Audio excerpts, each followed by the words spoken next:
Electricity. Silent, invisible, efficient. It touches our lives 1,000 times a day, runs the machines where we work and the appliances where we live, prints our newspapers, lights our signs, controls traffic, saves our lives.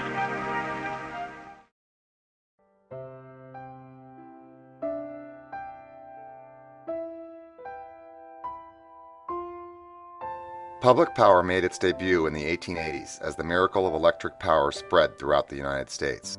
Even before Thomas Edison's Pearl Street Station delivered electricity in 1882, two public power systems in the Midwest had already lit their courthouse squares using dynamo-driven arc lamps developed by Charles Brush.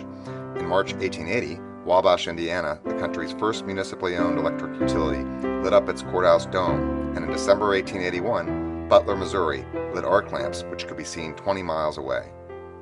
More public power towns followed: Fairfield, Iowa in 1882, Danville, Virginia in 1885, Bay City, Michigan in 1886, Alameda, California in 1887, and Jamestown, New York in 1891. By 1900, 344 municipal utilities had been established in the United States. This expanded to 678 by 1910, 979 by 1920, and 1,167 by 1930. Today, there are more than 2,000 public power utilities.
You've come out here to protect the interests of the American people in their own electric power resources.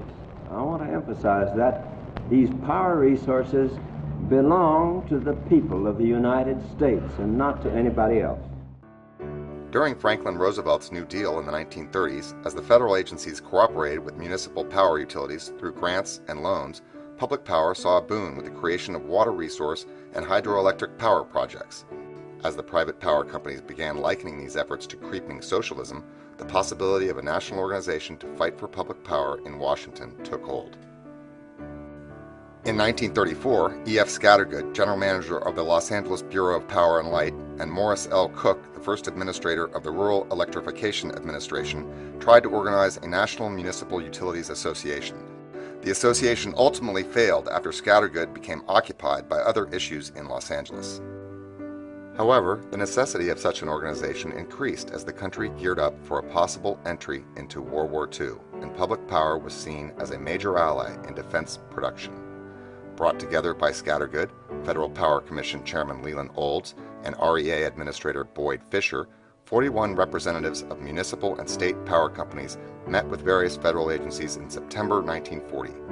40 of these representatives then broke away at a luncheon to convene the first meeting of the American Public Power Association.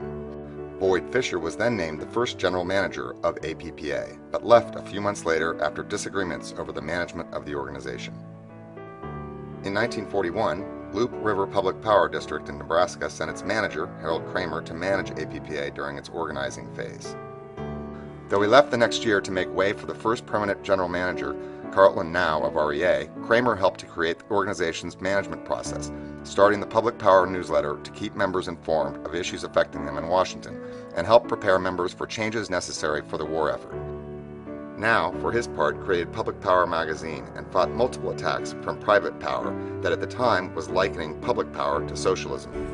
There was this intense competition, and they had one ad which pictured a concentration camp, and they equated public power with socialism, communism, that sort of Nazism. Through the next 6 decades, APPA saw only 4 changes of leadership: Alex Radin in 1951, Larry Hobart in 1986, Alan Richardson in 1995, and Mark Cresson in 2007. These APPA general managers and presidents saw the organization and its members through the rise of nuclear power and joint action agencies, the creation of new federal bodies overseeing the electricity sector, new environmental and conservation regulations, and the restructuring of the power industry.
APPA has been able to go to the Hill, send a uniform message. It's not going to make us all happy all the time, but at the end of the day, every one of their members, whether they're big or small, realize that we got to stay together cooperatively.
when you think about what a trade organization needs to do well, that doesn't really change. I mean, you want to be an effective advocate for the issues that are critical to your industry. You want to mobilize, in our case, the grassroots that symbolizes and constitutes our strength as an organization and as a community. But, you know, I don't think that changes. Now the way you do that, you know, the way you reach consensus, maybe the way you communicate with your members, the way you adapt to changing times. I mean, the kinds of activities that we engage in may look a little different in the future. But in terms of what we have to be good at to be successful, how we define our basic mission, I don't see that changing a whole lot.